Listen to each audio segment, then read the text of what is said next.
ইয়া করতে। এলাকার মানুষ দিব, আইডিয়াল মানুষ দিব, ক্রাউনের মানুষ দিব। তুমি টিকা দিতে পারো নাই, অনেক ভিড়। তুমি গেছিলা সকালবেলা গেছো? এই হবে এলাম যাই বেশি কোনো দাঁড়াগে 10 মিনিট দাঁড়াতে যাই। মানে ভিড় অনেক, লোকজন বেশি, ব্যবস্থা আছে। তুমি কোন সঙ্গে ছিলা? এই হবে এই আইলাম। মানুষ কেমন? অনেক মানুষ। সব তো হামের টিকাই নাকি অন্য টিকা? হামের টিকাতে পোলিও দিয়েছে। বাবু ঘুমায় না, ভিড়টা কমে যায়। যে কোনো ভাবে আর কি 2 প্রকার ভাবে দিলে ভালোই তো, যেমন 2 প্রকার ভাই যে কোনো জায়গায় ভালো জায়গায় কাউন্টার করে বসে দিলে। এখন তো বাচ্চারা অসুস্থ, সবাই তো ডরে তাড়াতাড়ি করে যাইতেছে। এখন তো বাচ্চারা অসুস্থ হয়ে যাবে, এই পরিস্থিতি দেখলাম, এই জন্য বাচ্চারা নিয়ে আয় বললাম। সবাই তো ডরে তাড়াতাড়ি যাইতেছে হামের টিকা দিতে, বুঝো নাই?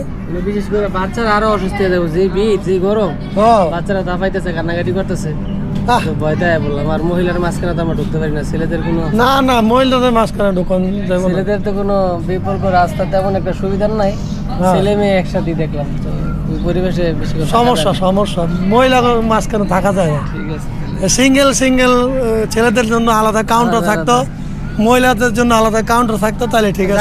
জায়গায় ক্যাম্প করে দিলেই সবচেয়ে সুন্দর। হ্যাঁ, তাহলে তাড়াতাড়ি দিতে পারতো সবাই। না, আমাদের দেশে তো এরকম সুবিধা নাই। চইব না খরচ এনে খরচের কি আছে, এলাকা বইটা ভিত্তিক দিয়ে দিব, সমস্যা কি?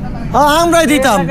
আমরাই কইতো যে ছাত্ররা মিলা এলাকার মানুষ দিব, আইডিয়াল মানুষ দিব, ক্রাউনের মানুষ দিব, 3 বৈঠক ভাবে দিয়ে দিত। সব এক জায়গায় যদি আহে একটা সমস্যা না। এই স্কুলের মধ্যে সবাই মা গো সবার জন্য তো হয়রানি। হ্যাঁ, হয়রানি না, রান্না বান্না সুয়া সকালে কম আসছিল। হয় করতাম মেরা লাগলে ওই পাক সাক আগে একবার রাস্তার মধ্যে গেছিল না, মানে কমছে নাকি?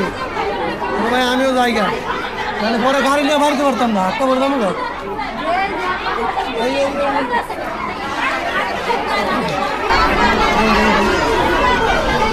বলাই যেই জ্যাম, এই দেখি আরে ভাই আস্তে,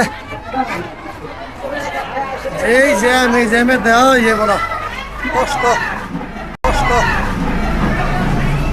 খুবই কষ্ট।